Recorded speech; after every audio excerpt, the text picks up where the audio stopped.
nous vous serons très reconnaissants. Alors, qu'est-ce que je peux encore vous dire?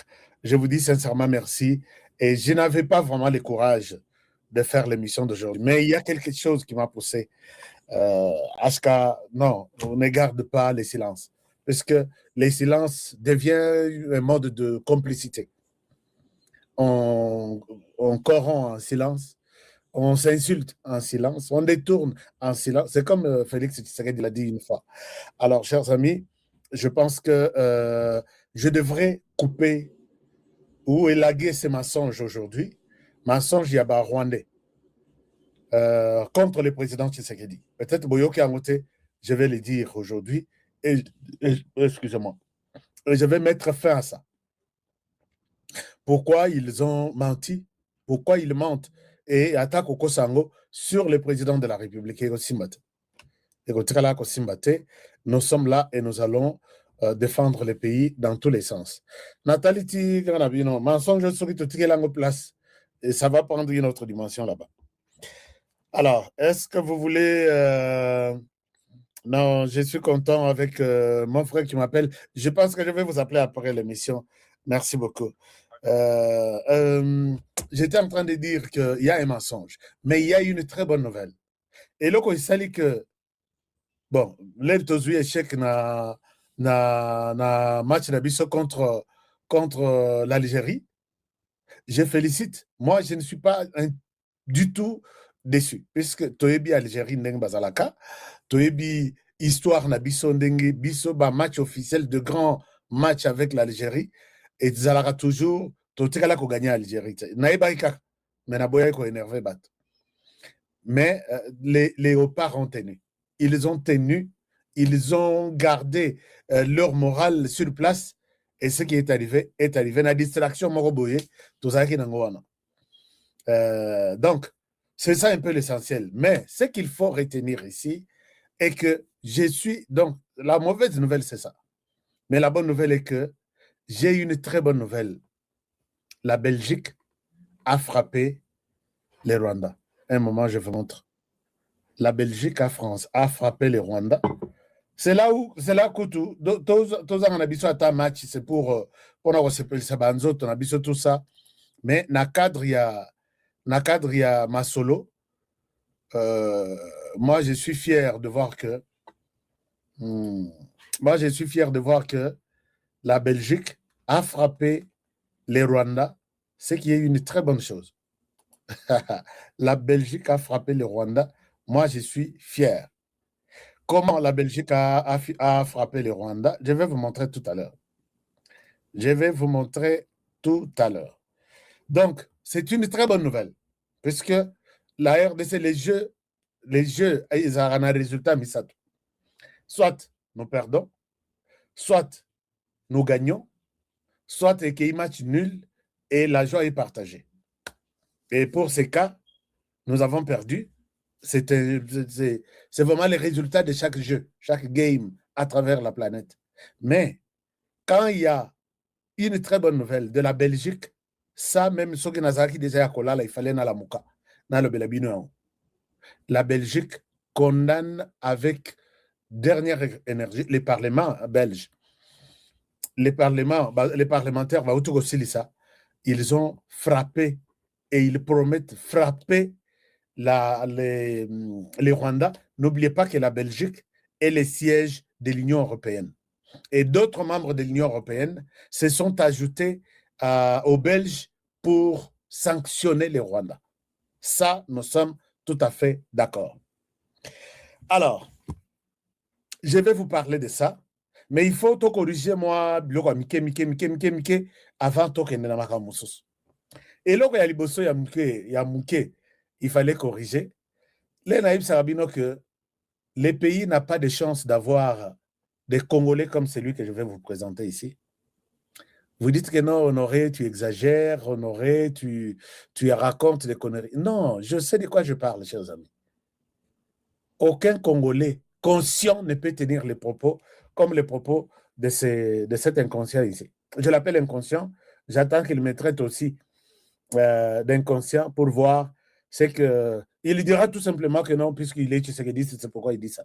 Moi, je ne défends pas le pays puisque je suis du Kasaï. Non, je ne défends pas le pays puisque il y a un Kasaïen. Là, j'aurai dans ma tête l'esprit tribaliste. Mais depuis que j'ai commencé mes émissions, s'il faut encourager, j'encourage. S'il faut dénoncer, je dénonce.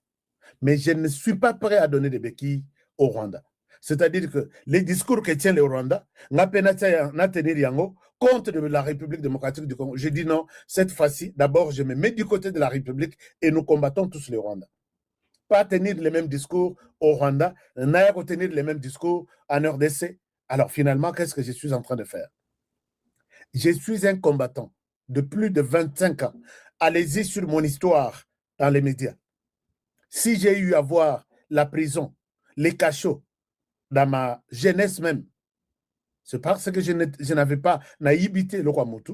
Je ne suis pas allé Kozwa Chabatu, mais c'est parce que j'ai défendu, j'ai continué et j'ai continué à défendre la RDC.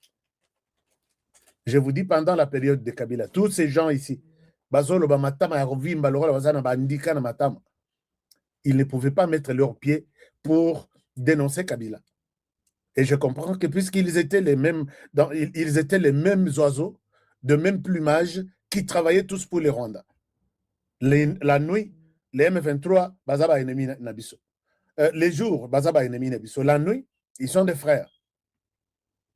Et quand vous dites ça, les matins, on vous enlève, ou soit en pleine émission, on vous enlève pour dire pourquoi tu as dit ça, qui t'a envoyé. Et à l'époque, on nous collait toujours l'UDPS. Ah, toi, tu t'appelles Kabongo. Donc, c'est Limité qui t'a envoyé pour dire ça. Est-ce que tu crois que quand Kabila quitte le pouvoir, Limité va prendre le pouvoir dans ce pays? Alors, voilà aujourd'hui, quand moi je vois une bêtise qui passe, je ne souhaite pas la laisser. Et j'ai toujours dit, j'ai pris l'engagement de ne pas compromettre les efforts Oyo, les présidents en fonction à mené en faveur de la RDC. C'est lui qui les remplacera, même trop tard, l'Obanaz à la Lissoussouté. Si je suis là et que je vois qu'il a l'esprit de la défense de la patrie, il étale, il dénonce l'agresseur de la RDC sur les 9 pays limitrophes. Ennemi Nabisoye, voilà, il vole. Tout combattre Yebisonyos, moi je n'irai pas dans les sens contraires. Mais quand je vois qu'il vient avec un discours du genre, non, écoutez, c'est notre voisin, partageons ce que nous avons un grand espace, Bango Bazan Angote, ok, moi, on aurait contribué à ce genre de discours, jamais de la vie. Traitez-moi de tout ce que vous voulez. Mais je ne tirerai, je ne soutiendrai jamais une telle position. Neko on a évité, je ne le connais pas, mais je vois en lui l'ignorance qu'il expose sur la place publique. Et moi, maintenant, en 2026, on tire sur tout ce qui bouge contre la RDC. Je vous dis bien, en 2026, on tire sur moi. Je vais tirer sur tout ce qui bouge en défaveur. Soki, Loli Mundo qui n'a ouvert la RDC, tu me rencontres sur ton chemin. Je dois te répondre. Tout ça, la paix débat. Tout ça, là, c'est le public qui va trancher. Alors, je vous montre quelque chose. Avant, on a qu'une masolo mosusu. Dès qu'on a vu sur mobile yoyo, na mona kasala rapé ba analyse naé. Ça ne m'intéresse pas trop. Mais quand les gens m'envoient ici, c'est pour dire que Honoré, la plupart m'appellent leur professeur. Honoré, professeur, aide-nous à recadrer cet élève ici, qui étudie avec... tu les vois, il parle, mais il doit être payé. Puisque moi, je ne peux pas dire ça pour le Rwanda. Puisque moi, je l'ai toujours dit ici, que les Rwandais me connaissent. Ils savent que je les connais très bien. Puisque je connais mes brebis et mes brebis me connaissent. Et tenir un tel discours, je vous montre cette inconscience. Bon, enfin, c'est de l'inconscience ou de l'ignorance, en fait. Regardez ce que ce monsieur est en train de dire. Si vous leur posez la question, alors, mais vous avez... Alors, il parle sur la situation à Venezuela et il prévoit, si c'est un Congolais, il prévoit que Kagame peut aussi venir en RDC, kidnapper Tshisekedi et l'envoyer chez lui pour aller les juger. C'est normal. Mais en définitive, il commet une bêtise que je ne supporterai jamais. Il dit, puisque pour Kagame, les problèmes en RDC, c'est Tshisekedi. Mais j'ai dit, c'est quel Congolais au Congolais, il y a salité, boy. Tu parles aujourd'hui devant le monde, tu dis, pour Kagame. Deux piliers. Laurence Kanyuka pour Rwanda, Laurence Kanyuka pour M23, James Kabarebe pour Rwanda. Alors, bango ne va pas servir relais. Donc, on a minéré, or, comme mango na Qatar et si qu'en Europe, na France. Alors, voilà pourquoi na minute on va sentir que on y a qu'on compte na grande porte. Ndenge Donald Trump alingi, bamono ba gagner. C'est ainsi que bazo luka, ba benda mwangonga. Je pense que tout cela nango to bete no solo. Makambu ya mi élection. Voilà, bazo tala les élections au niveau États-Unis d'Amérique ndenge zo kende. Ndenge Donald Trump pasengi alobi so ba voter été. D'ailleurs Donald Trump peut se prononcer. Ayebisi ba base d'ailleurs nyonso. Soki awa bino bo soutenir ngai te. Bako destituer ngai. Na mi mandat lobi bako destituer ngai. Alors comprenez que ba travailler déjà ba benda temps. En attendant la position il y a États-Unis d'Amérique parce qu'ils ne sont pas d'accord dans la décision il y a Donald Trump. Kagame cherche des armes chez Macron. Voilà. À l'aide du Qatar. Achète des communicateurs. Boyoka. Paul Kagame a fait un choix clair. C'est de continuer la guerre. Voilà. Choix ya Kagame na minute yo, c'est de continuer la guerre. Aloba ki yango likambu ya cause profonde. Aussi longtemps ba pesiye qui voûtait. Voilà. Kagame koti kate alobi yango. Tango bakendaka kokutana na président Tshisekedi na Washington. Donald Trump atunaka ye. Osalaki mikanda na nani po ba pesa yo Kivu. Voilà. Osalaki mikanda na nani. Selon Kagame a servir Mindele a Mindele bakosiye. Ba Mindele bakosiye. Bakatelier qui voûtait. Voilà. À servir bango, à la fin de compte, Mindele bakosiye. Voilà. Selon Kagame. Non, il faut dire bien. Donald Trump n'a rien qu'au changer Nyonso. Normalement, on devait le donner. Voilà, c'est Donald Trump. Oui. Donc, parce qu'il déjà prêt à le coin de Bassaki dans Soudan. Oui. Soudan divisé par deux. Alors, Biden, Bayaki. Mais Mouta BBC calcule tout. Et ça Trump. Quand vous lisez l'accord de Washington, la résolution 2773. Donc, on ne parlera plus de la balkanisation. C'est fini. Ils ont bloqué la balkanisation. C'est fini, ma balkanisation. Voilà. Alors, et c'est que, Boyoka Sikoyo, et cette décision qui explique que son voyage est stratégique au Qatar, son objectif n'était pas diplomatique, mais bien politique. Obtenir un bouclier contre les sanctions américaines et gagner du temps pour poursuivre ses opérations. Voilà. Et donc, comme on l'a dit, Yayambo Akendaki, pour que Qatar, les Émirats Arabes Unis, bazala nguba na ye, bouclier nguba non, bazala nguba na ye, c'est-à-dire, protéger ye pour que les Américains va frapper ye. Voilà. De l'autre côté, quelque part, il y a les Émirats Arabes Unis. D'ailleurs, vous les Arabes, on va vous chasser ici au Congo. Qatar a un double G. Voilà, il y a un copé ça merci le ministre des Affaires étrangères, il y a Burundi. Lui aussi, il est parmi les révélé au document Togotanga. Il a révélé avec Qatar a utilisé mon influence pour bloquer les sanctions contre Paul Kagame. Donc, a joué un rôle négatif contre la République démocratique du Congo. Qatar au Bokomona. Alors, Kagame akendaki kuna ya Yambo, Qatari va exercer au moins force na bango. Voilà. Pour que les Américains va sanctionner yete, va bête yete. Voilà. De l'autre côté, Macron Sungaye na Minuki voilà. Pour poursuivre objectif na ye à Wanakati ya Congo.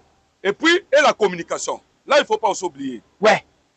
Tous les matériels possibles pour ne pas base parce que ils savent bien que la guerre ou la communication est très important. Très important. Voilà. Alors, Balobi, pour Kagame, le Qatar devait jouer un rôle précis.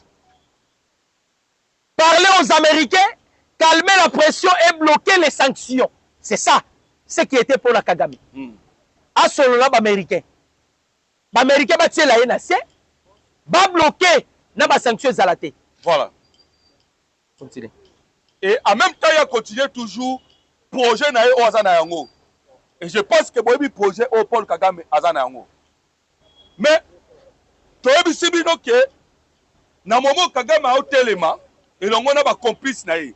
Wana koloba Qatar, la France parce que toyemoni Belgique mais tozo observer.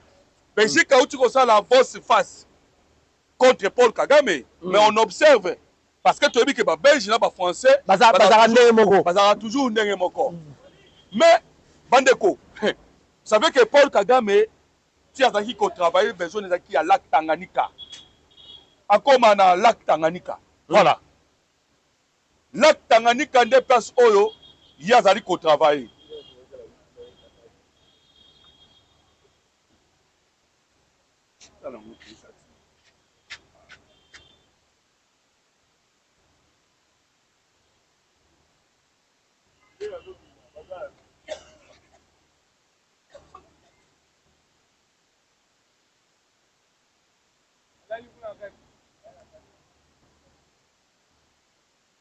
Voilà, bandeko, moi, problème technique, autres allez ça. Dans quelques secondes, quand les autres là, pour que tu continues le live. Ton lobby, toujours dossier, il y a Paul Kagame au Qatar. La mission, l'objectif, faut qu'il y ait Qatar parce qu'il n'a pas fêté.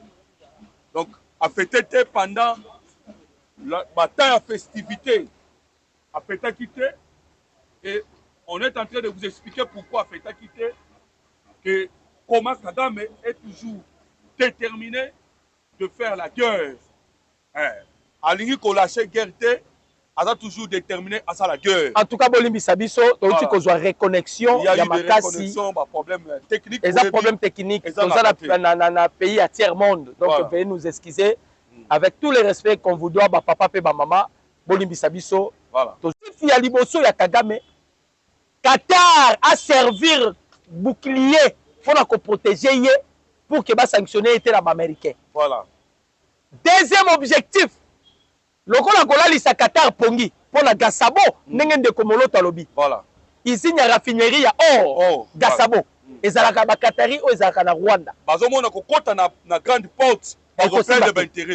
Alors, Paul Kagame a cueilli à Sololi na bango ou à Kosola na bango. Mais la deuxième chose, Kagame a l'objectif il y a qu'on poursuivre la guerre naïe. Voilà. Macron doit l'aider avec des armes. C'est-à-dire à Kenaki pour deux missions. Pendant que les Américains batika qui en attendent, les Américains avec Paul Kagame, tu expliques qui bino.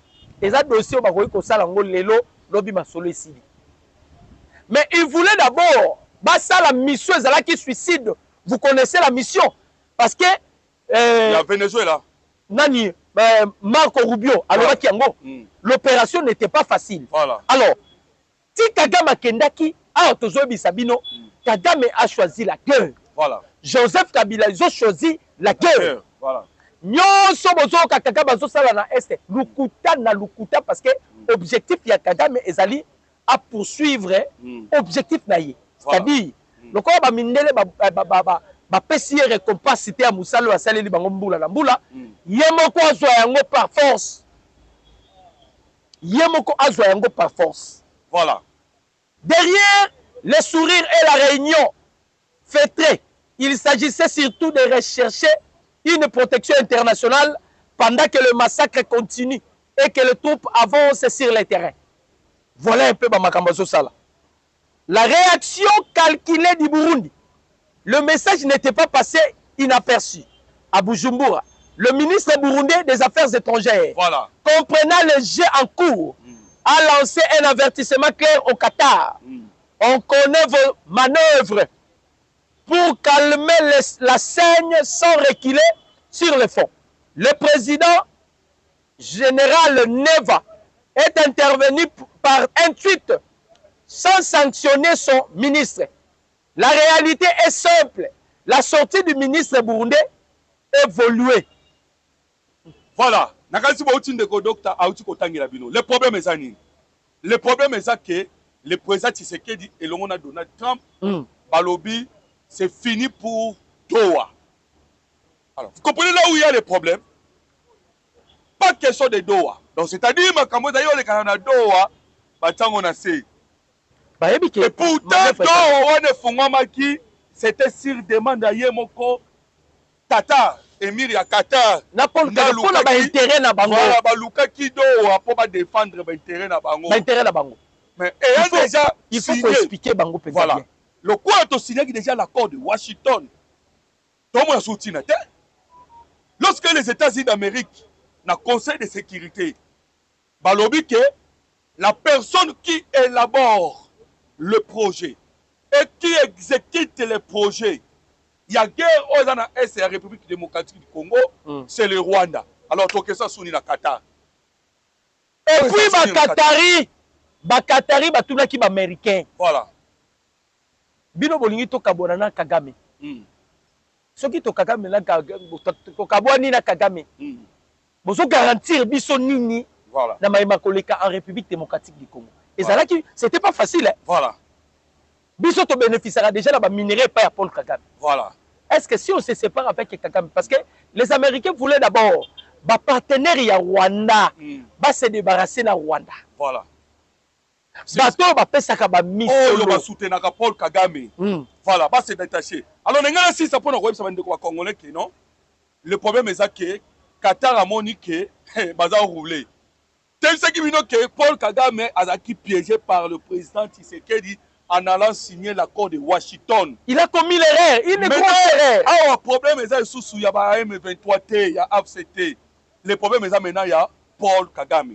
Alors, et il a compris cela. Yo qu'est-ce qu'on dit au Congolais? Pourquoi l'intervention à Burundi? Lorsqu'on va comprendre que Tshisekedi nous a piégés, nous avons signé l'accord de Washington et maintenant Tshisekedi a boycotté Doha. Maintenant, qu'est-ce que nous devons faire pour que Tshisekedi azonga suna Doha? Tokita tozo Uvira. Voilà pourquoi ils sont descendus tira Uvira. Comme il a Uvira, qui crie à Washington. À l'obila bango 75 km bozonga. Alors, crier à Washington, ils ont dit qu'on a directement la sanction. Pour que nous ayons pas sanction. Nous avons dit que la Qatar a joué dans le point ainsi que la France.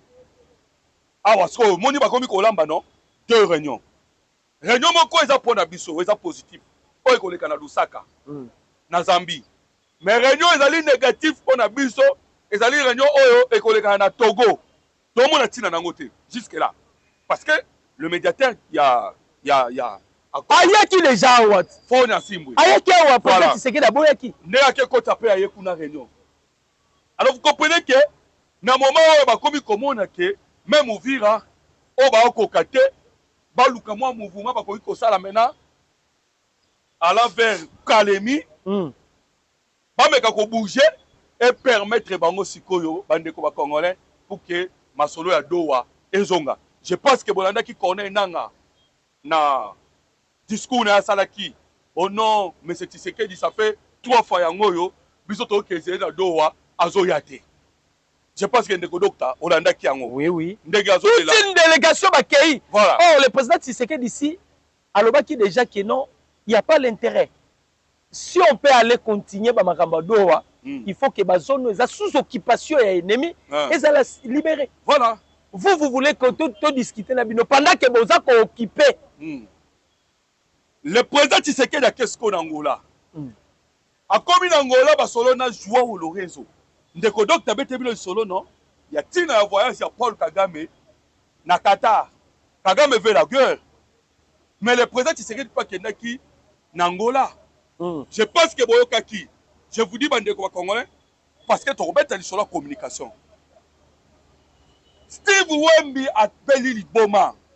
Otokoba, l'armée numérique à Rwanda, a belli liboma. Ils ne savent pas ni Nyango Tshisekedi a gagné pour ça en Angola. Mais dis-moi le président Lobike. Il était enjoyé. A joué l'oko à Kenda qui n'a pas d'ango posa en Angola pour qu'on permette pour na aussi sa guerre à Est. Et l'oko a joué Zanini. Ça laisse maintenant les M23 en difficulté. Et tiens bango déjà koutou. mal à l'aise. Voilà. Museveni a bimé à lobby qu'il peut faire la passe avec les États-Unis d'Amérique. Nous nous sommes posé la question. Hein? Nous nous sommes posé la question, Bandeko Congolais. Museveni, c'est Paul Kagame qui a un problème dans l'Amérique. Mais pourquoi Museveni on dirait ce que l'on dit? Oui, mais pourquoi Museveni a le bongo? C'est parce que dans le moment où Museveni peut comprendre des thés. Les hommes de Thomas Lubanga. Thomas Lubanga, non? Oui, oui. Oh, ça a la rébellion. Des grèves bétalmi et ils ne comprennent pas. Oui, bah on comprend des forces FRD sa commune en Mikolo. Même le système anti-aérien de Bazocha et Kokate. Et c'est normal que Museveni a compris Makamou Negezo Kende. Parce que pour déstabiliser la République démocratique du Congo, ils ont la Museveni, ils ont la Paul Kagame, ils ont la Kenya. Tant que au niveau de la FRDC, c'est sûr que les Américains vont dire qu'ils ont un matériel capable de détruire. Détruire Babylone. Ndenge lisitamli à Lobaka. Bandeko. Azalaki clair à lobby. Congo Siko cette fois-ci va se défendre. Le coup de ça qui partenariat avec les États-Unis, un partenariat privilégié. Voilà. Les Américains sont censés privilégier biso na ba matériel union voilà. Et Maman Thérèse Kaikomba a signé les États-Unis d'Amérique. L'accord sur la défense et la sécurité. On a signé comme ça avec les États-Unis d'Amérique. Sur la défense et la sécurité. Et vous vous souvenez que Trump a tel qui numéro 1, oui, que Trump a bombé à Makamute. Ouais. A tel qui numéro 1 à SIA. À toutes les questions. Mission appelle ça qui na Kinshasa entre la République démocratique du Congo et le Rwanda. Et Kendeni. Alors bien Kendeni Kitoko. Voilà pourquoi on a Trump sur la table partout le bien na ça sisi guerre. Bandeko, Trump tango le baka sisi guerre ça ba jeter. Na moment porter beaucoup monde ndenge quand ndenge Maduro azaki surpris. Oye Maduro za ocha munoko. Oh, Donald Trump a imité qui penga. Voilà. Na ebineli na ngai. Mais à la fin des comptes, où se trouve maintenant la force de la Chine? Où se trouve la force de la Russie? Même la France. Où se trouve la force de la... D'ailleurs, France, l'Europe se prépare à faire un bloc face à Donald Trump. D'après le ministre français des Affaires étrangères, l'Europe initiait déjà un plan pour riposter à toute forme d'intimidation des États-Unis sur les attentions affichées de Donald Trump d'acquérir Ninboro Yanini. Groenland. Azali sur Mboka Morofoazwa. Voilà. Oh, Donald Trump a dit Bango déjà à Zozwa. Et ça, j'espère que Mboka Morofoazwa est en Europe. Non, ils sont loin, il y a pas les États-Unis d'Amérique. Donc, ils sont entre l'Europe et les États-Unis d'Amérique. Voilà. Quelle que soit la formule des intimidations et quelle que soit leur provenance, nous avons engagé un travail pour nous préparer à riposter, à répondre et à ne pas répondre seul, a déclaré mercredi Jean-Noël Barrot sur la radio publique française. Ministre des Affaires étrangères français. Voilà. C'est-à-dire quoi? Donald Trump, le discours, Moura Salé à l'obit d'ailleurs, nous sommes à Tosaka Yango. Sikoyo, la boîte de fer. La France a commis le roi dans des dossiers. Azal a un dossier avec la Russie, Azal a un dossier avec les États-Unis. Maintenant, Arozala lié le roi banal. Or, Ezab ici qu'on voit Kagame Azokimila. Voilà. Ndenge Kagame Azokima, vous allez directement, c'est-à-dire, vous allez directement dans la réponse. Il y a bon chose au Kagame Azosala. Les Français, ils ont d'abord des sérieux problèmes. Par rapport à la politique et Macron Mimi. Par rapport à Makambo, vis-à-vis avec Donald Trump. Parce que Donald Trump a lobby, je suis venu mettre de l'ordre. Parce qu'il a coûté des ordres de la Makambo.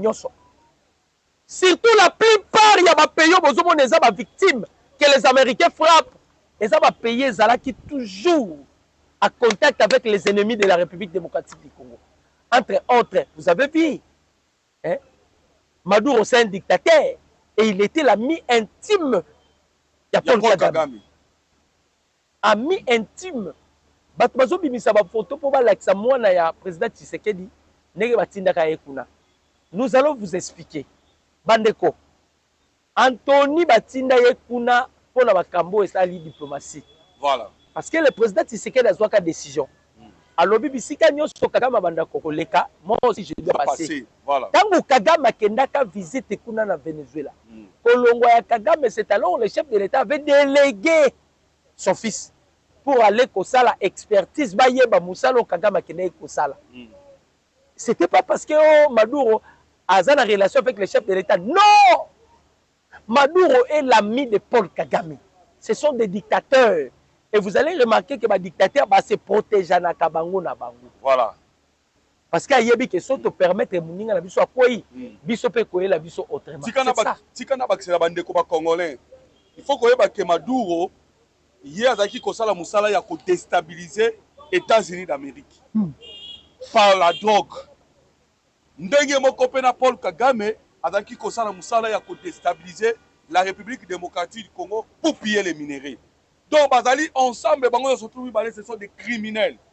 Ce sont les gens qui travaillent dans l'objectif ya ko déstabiliser la nation. Donc baza batu na baza en commun, baza batu baza osala musala moko. Voilà pourquoi ce que on comprend de Donald Trump a outaki ko bloquer USAID o ezaki ko bimisa mbongo na compte ya États-Unis d'Amérique. Ezaki ko kena mbongo mboka nyonso. Et USAID wana so landi bien, vous allez constater que il y avait beaucoup de makambo etali la corruption. Corruption ezaki kuna osakalate. Oui oui. Donc Trump azali ko bloquer biloko nyonso tout o ezali lié na corruption. Voilà pourquoi bloquer Maduro peut azo bloquer skoyo Paul Kagame. Donc le dé là baza bloqué. So Kagame azoye baté na minute oyo. D'abord ba pays atambola ki po azwa minduki. Le seul pays na minute antikali na Kagame c'est la France. La Belgique se retire déjà. Voilà. Ba Belge va se retirer. Va se retirer pourquoi? Vous allez remarquer que il y a un mois d'intercelle entre la Belgique et les États-Unis. Parce que bangonde baza ba kono makambo elekaka en République démocratique du Congo. Nous avons un partenariat avec les États-Unis, ba Belge baza banani ba colonisateur na biso. Donc makambo zo le tout autour du rôle na bango. Voilà pourquoi vous avez vu, c'est la toute première fois depuis que le président Tshisekedi a dit diplomatie que la Belgique langue s'est déliée pour que la Belgique ait une sanction contre le Rwanda. Voilà. Et quand on parle de Rwanda, on parle de Paul Kagame. On le bela mutu mususu te? Ouais ouais. Bazo le bela Paul Kagame. Ndeko Dr Mutuna moko ezali awa. Le Rwanda vient de prendre une décision. Et décision au Rwanda zui ya kobenga ba M23. Nous savons que les M23 c'est le Rwanda.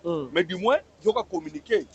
Le Rwanda appelle à inciter l'AFC M23 à s'abstenir d'entraver d'éventuelles opérations visant la neutralisation des FDLR. Rwanda. À M23, Atika, opération à FDLR et Salama. Alors vous comprenez déjà que Paul Kagame Azo Sala. Dernièrement, Awa, le gouvernement congolais a mis ça qui communiquait. Alors, FDLR nyonso pas se rendre. Parce que les opérations, Elingue Salama. Et c'était toujours le Rwanda wana. Nandela ya ba M23. Oh non! Je vous dis, ça c'est Rwanda a souffert le chaud et le froid. En même temps, Alinga Talisake a prêt pour la neutralisation de FDLR parce que ça prend ça a pris du temps. L'accord de Washington, ils ont signé depuis le 4 décembre. Ah, on a déjà un mois c'est les canis. Un mois déjà c'est les canis. Donc, le coup là, un mois déjà c'est les canis. Bazobanga. Oui, oui. Bah, éviter que Donald Trump, le quoi, Azalaka, Moutaba, surprise. Qu'est-ce que Trump est en train de préparer? Voilà pourquoi, bah, comme il coloca, oh non, Bino M23, Botikana, nous, opération, il y a FDLR et Salama. Mais FDLR à Zarawapi, Bande Kongo. FDLR se trouve à Rutshuru, à Massis. Ma zone où pèse sous occupation là-bas. Voilà. Ma zone où est sous occupation là-bas. Voilà. FDLR à Kinshasa. Hein? FDLR, Azala Kinshasa. Ou bien ils ont confondre. Non, non. Le chaud et le froid. Kagame a dit aussi la guerre, mais pas encore ça va américain. Oui, oui. Mais encore ça trempe. Bah, et puis ça qui est déjà qui ni on se oyo ça totanga yango biso totangisi yango. Totangisa kiyo forum shopping. Totangisa yo toll can fight. Hein? Okinde ba benga biso to kende do wana, ba benga yango token fight. C'est-à-dire OK le dialoguer mais tozo bunda. Donc tout ce système là Paul Kagame atanga yaonde en Amérique. Tant qu'il pas américain. Voilà pourquoi toyeb sakabino bandeko ba congolais tangu nyoso ke robot Paul Kagame fabriqué par les Américains, kaka ba américain bango moko nde ba ko désactiver. Ba bébé c'est déjà système. Système les déjà obeba. Aujourd'hui on comme une perte. Voilà. Perte à vitesse. Voilà. Il parle de n'importe quoi ton moni Museveni là la muki. Bango nyonso ils sont en débandade. Et puis il faut se rendre compte qu'on ne peut jamais conforter contre les États-Unis d'Amérique. On ne peut jamais chercher à défier les États-Unis d'Amérique. Surtout que Trump a surprendre Batou Bandeko Congolais. Trump a surprendre Batou à niveau vous ne pouvez pas imaginer. Ah, Tozo Ebisabino na kalikili ya Kabila. Na mayele ya Kabila. Yaba Kagame. Batikala qui compensait qu'on doit fêter la nativité et la fête ya nouvelle an. Non, ça que bakota Kalemi, bakota Katanga. Baeba que to fêter na bango bongo, to kozala na bango. Mais difficulté bazui yango moni to betela bino li solo. Il y a des officiers ba okima bitumba. Ba ba bundate, ba komi kokima. Les officiers ba komi kokima ba bundate.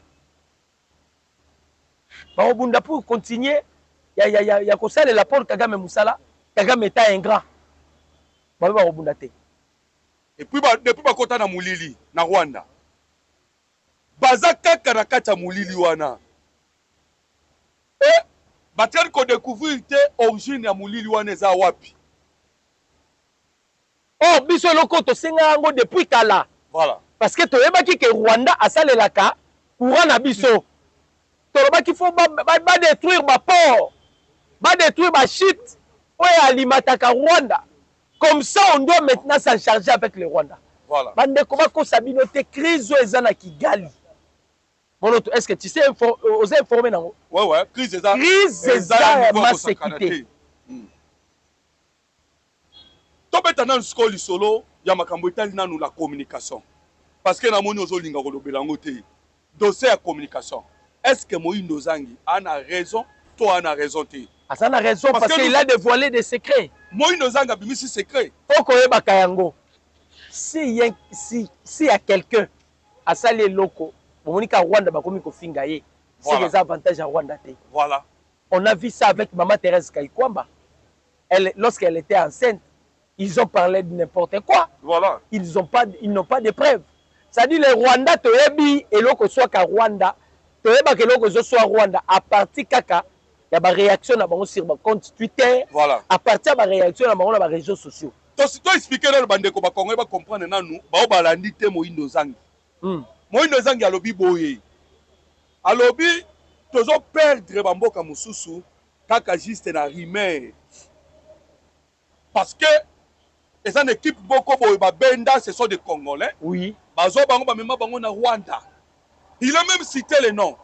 Steve Wemby, Kachuva et les autres. Ba mema bango na Rwanda peut créer bureau mobimba, bureau il y a stratégie de communication. Pour bailler bandenge ni na kosala guerre médiatique ou médiatique. Voilà. Et balobi Moïse Zangi lobby que nous avons échoué. Biso to échoué. Kolonga cette guerre avec les Rwanda. Et la moni ba Congolais mususu ba s'attaquer na Moïse Zangi. Ba communicateur mususu. N'est-ce pas un moment où nani Mouyaya abongisa makambu, n'est-ce pas? Mouyaya a des défauts, Mouyaya a des erreurs, il faut qu'on se dise la vérité. Bandeko, ceux qui ont continué les réseaux sociaux, on parle sur la chute de Kalemi. Voilà. Pendant que Kalemi n'a pas été. Mais le Rwanda utilise déjà poison à Bango. Que Bazui Kalemi. Maintenant, la stratégie ni nous ya pas au sala. Parce que ton père de Ouvira, ezagina nous kaka rimer. Nous nous avons bien clair. Mais quelles sont les stratégies au Mouya Yazocha? Mouya a travaillé car on a baninga na ye. Kaka bakala ba collègue na ye ba camarade na ye. Nde batu Mouya a travaillé na bango. Au contraire na Rwanda, soto kaki bachakata ba 6 millions. Mbongo bachaka communication et millions et pour la communication. Parce que soldat peut avoir moral. Talaka ba yebisi soldat que ennemi a déjà à 2-3 km. Soldat au Sandérini. Surtout sur Abundate. Ceux qui sont Abundate. Alors, vous comprenez que communication c'est très important. Ceux qui peut te préparer, riposte est bien.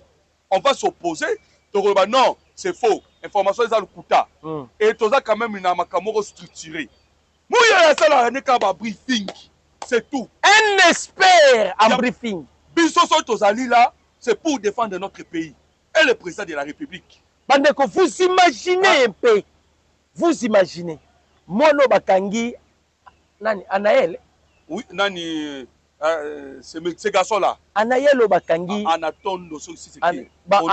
Onokongo. Onotondo, c'est qui. C'est qui Aza, Muto, ya. Nathan, comme on est Nathan. Voilà. Muto Bakangi. Bandeko. Quand on a compte Twitter, il y a Mwana Mbalouana. Mwana Mbalouana, azo tel la même rapport, il y a expert, il y a Nations Unies. Voilà. Pour le Banabiso que le Rwanda n'a jamais agressé la République démocratique du Congo. Donc, on va américain, balobaki na Conseil de sécurité Zalukuta. Moloto. Voilà. On va lobaki na Conseil de sécurité Zalukuta. La résolution 2773. Tout ce que les Américains balobaki Zalukuta. Même accord de Washington pour Naya Monyango, Kagame a signé. Kagame a signé. Il y a lobby que la RDC n'a jamais eu la guerre avec le Rwanda. Il est allé plus haut, on ne nous a jamais agressé. On se pose la question. Oh, est-ce que vous avez le Est et wana mutazo ko intoxiqué nani o abandai côté ka ba kaleso wana ba soutien na Gambela c'est ce qui kuni garçon na lobi boy le Rwanda n'a jamais agressé la RDC ni tué nos familles à l'est bande konangai garçon na lobi susu ni soutenir le M23 il a plutôt mis en place les mécanismes de défense contre le FDLR la RDC. Hein? Donc, ce sont des Congolais recrutés par le Rwanda. Oui. Pour la Moussala Nini. Et ils sont payés. Ils sont payés pour combattre Mboka. Ils sont payés. Mbongo ebele. Mbongo ebele. Kagame tient Mbongo ebele na communication. Mais oh, nous sommes tout gouvernement congolais à tchaka na communication. Toyebite. Mouyaya. Salaka na yango nini. Parce que son collègue a lobby clair. Non, lobby tout haut que communication est à ma belle. Ma belle. To mongo ezo mongo. Oya ya zolia mongo yo. Mongo ya ba communicateur. Peut-être peut me konzamo ka bimisela ka biso ba mongo. Moya ya zolia. Peut-être azolia. Il fait absolument rien. Un expert na briefing. Kaka briefing. On doit le dire. Est-ce que bande ko ba congolais? RTN ni se ko banda ko informer ba congolais te. Comment il y a la situation sécuritaire en Boka Bango? Na Rwanda, ça se fait, non? Qu'est-ce qui fait que les communicateurs vont attaquer le ministre Zangi? Pour la nine. Msoumou ya laissé Bango? Les Rwandais vont attaquer le ministre. Les communicateurs vont attaquer le ministre. On est total là parce que ce qu'il a dit est vrai. Et ça vrai, bande de Congolais. C'est vrai. Communication, la chose faible. Donc, ceux qui ont informé les Congolais, les Congolais ont makambu, ils ont les canards est exaltés. Donc, il y a Moussala Naye, Azui Batamemi, Batu briefing, à Bengisi, Papa Gilet Peloukou, Yarana, Yaro expliqué comment etc. Les Congolais ont besoin de savoir ce qui se passe à l'est du Congo. Bon, au Canada, ils ont fait Sanga Kanda. Et ils ont fait Sanga Kanda Koleka. mono bakangi oyo mono ya kuluna oyo akenda na abimondire étudiant okaza kuluna parce que comme ça là déjà ba rapport à boye pour la mboka na yo oza muto oyo faut pas pesa au peine de mort ce garçon ici il mérite la peine de mort Nathanaël Onoko boyoka ba bêtise au mono mbalo à lobby Fondation Clinton oh tosenga libération vous blaguez avec les gens vous blaguez avec les gens voilà quand Fondation Clinton wana nde uti ko réclamer ba traître ba généraux ba officiers au bakanga Fondation Clinton a réclamé oui pourquoi ils ont réclamé ba officier wana voilà presque tous les officiers batie bango maboko bandeko ba secret zobima bino musuto obanga ko yebisa bino awa ba kombo bazotanga maintenant président Tshisekedi ndaka aza mystique voilà bakotanga kombo mutu président Tshisekedi ayoki avandi na epe kimia azoya pepa mutu wana azokipe yete azosala eloko te mais batangi ye déjà bazotanga bakombo ya batu somo donc toza na armée te mawa vous imaginez mutu lokola John Tibangu okazalaki ne suki nationalité suki rwandais babi rwandais voilà. Guinée j'ai sa photo ici ngana la photo na ye na tenue armée rwandaise Tibangu bakotela awa ndenge nini Kabila yaki kokosa biso kozwa ba Frank Kidiongo kokotala ba prison kozwa ba officier bele oyo ya mukuso azoboma bat na este oyo nani c'est Biamungu voilà Kabila tika ina ngudu na ndolo président Tshisekedi a dit non na gracier ba militaire okazo gracier criminel chef ayeba kité nyonso neza nini ba Frank Kitumba ba Biamunda bachiwewe bakoyana bakombo mususu mukonza signé okeza bakombo wana teza bakombo mususu voilà siko biloko yo il faut Mouyaya expliquer kabatu Mouyaya face à démissionner Mouyaya nous demandons ta démission oza faible la communication démissionner pesa batu mususu pesa batu mususu comment Kigali alali ala muki na moni yango pa Bibi Kapinga voilà cette femme maudite Bibi Kapinga c'est une maudite femme bandeko même la Bible nous interdit tu ne peux jamais trahir ta nation ba Bibi batenaka quantité akunda maman personnel maman bango akunda awa na mabele ya Congo mais tant ozo communiquer pour la Rwanda azo koma yango voilà kalemi kwei yo muya yo vandi RTNC on sala nini ba Rwanda déjà ba bandi e banda kabo et puis ndenge bazolo babo ya mabeza nini c'est que j'ai remarqué à chaque fois ba Rwanda ba oloba makambo ba atteindre objectif na bango c'est ce qui me fait mal voilà parce que communication est faible omoni ne ba ndi ko loba boye voilà Kalemi est en danger.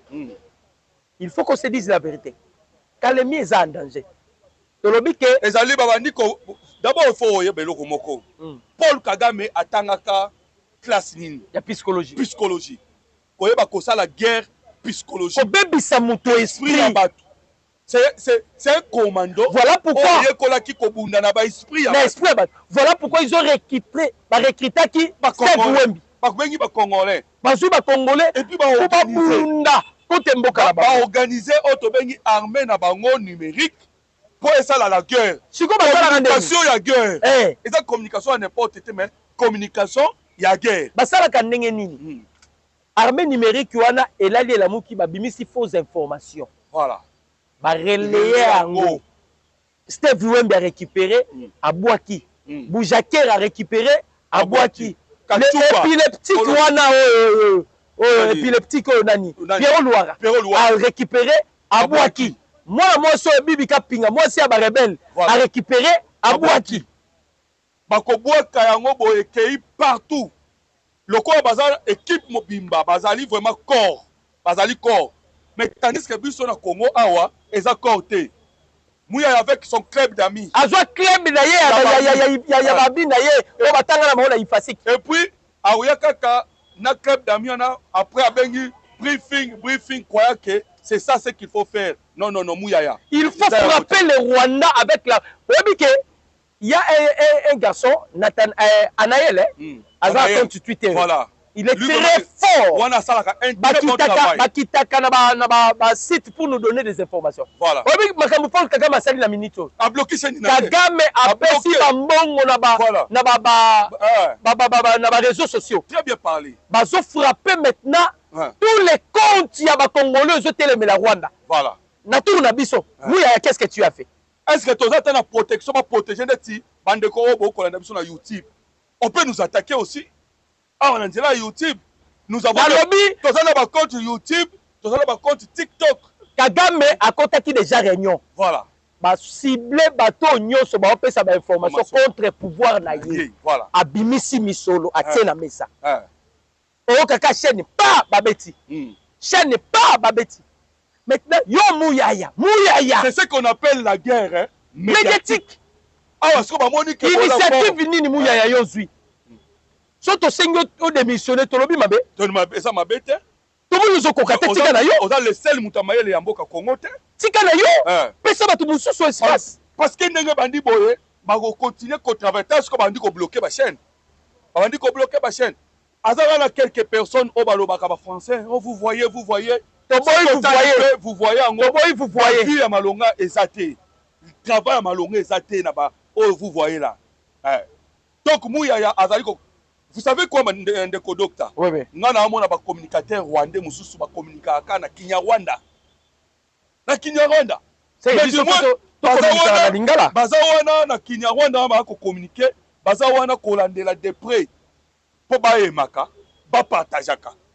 Des émissions, na makambo ezali kolekana contre la République démocratique du Congo. Donc baza vraiment corps, esprit mon corps, travail mon corps.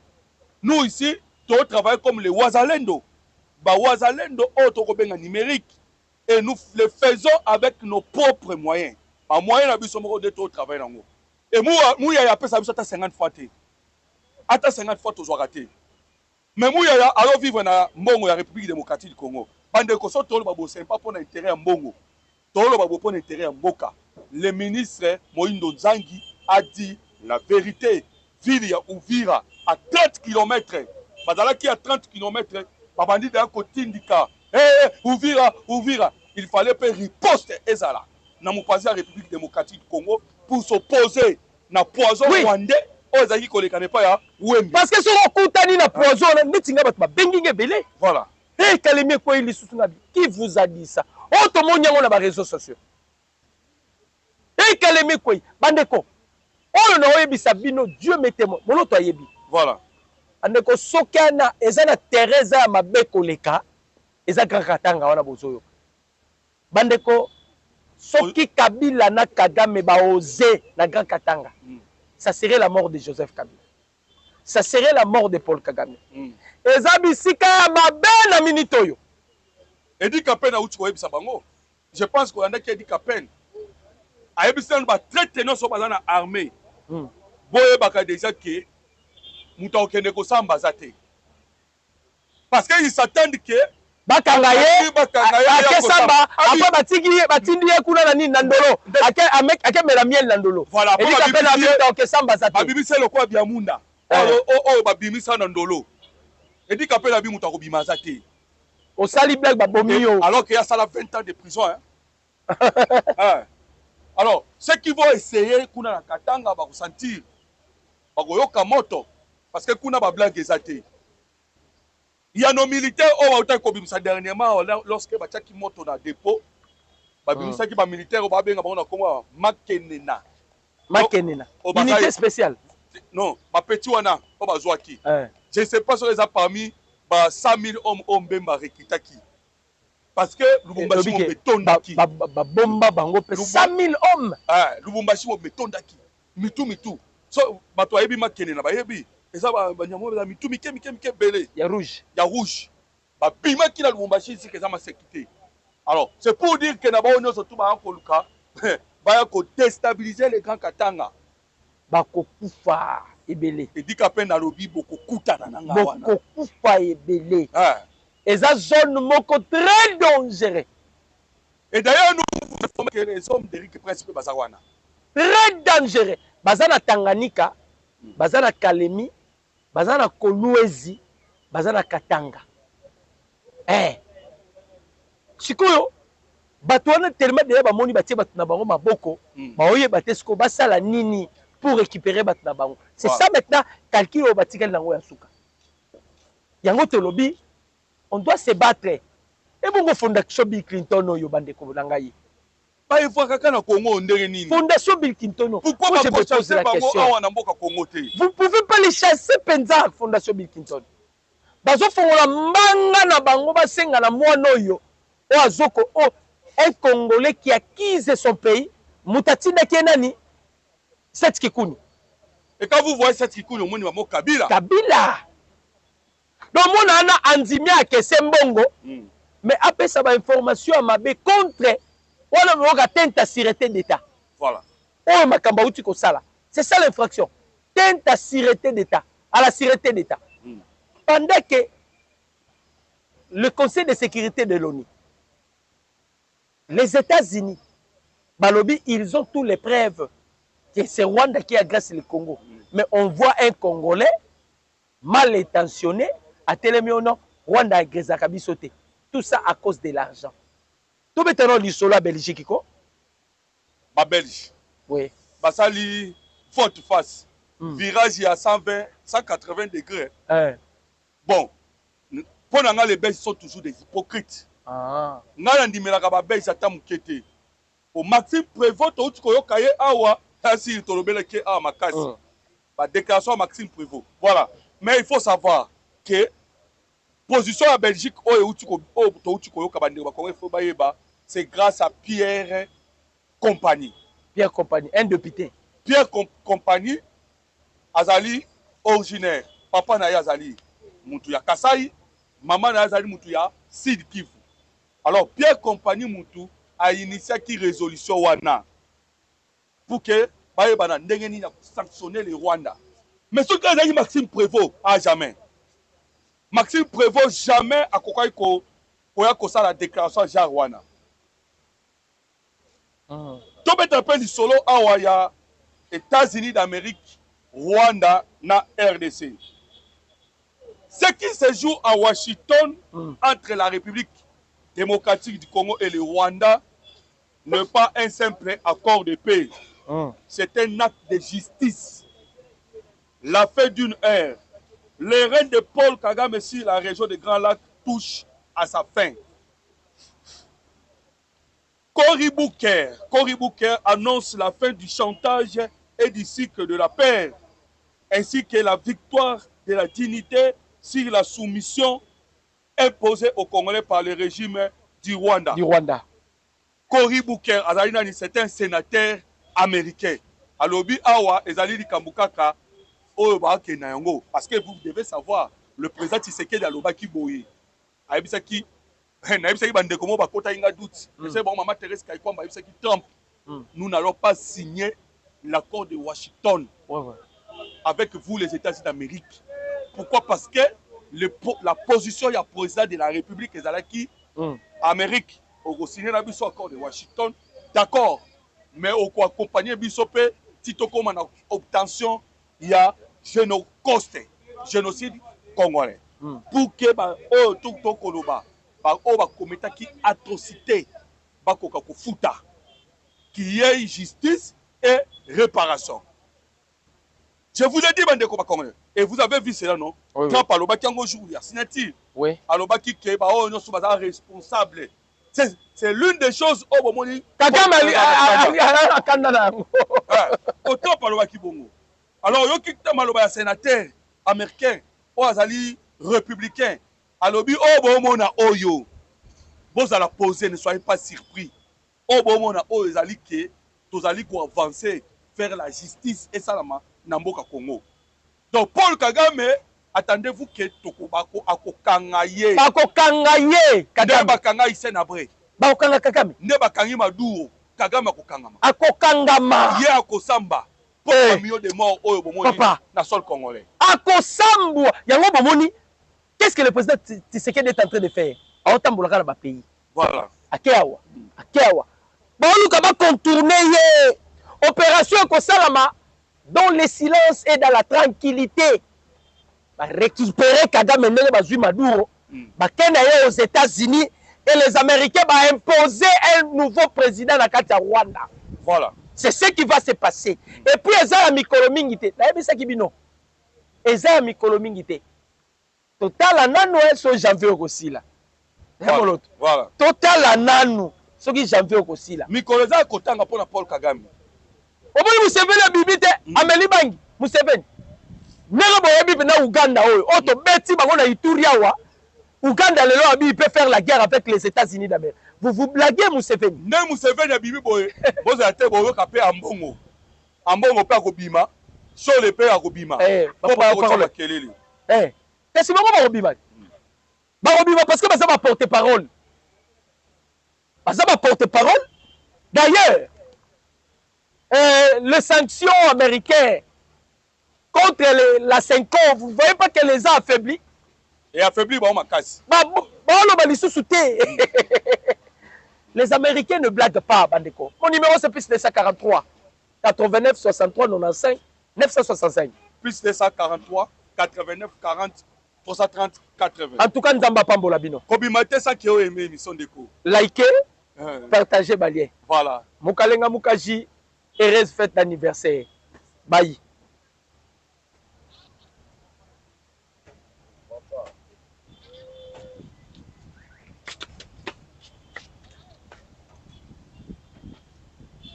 Allô?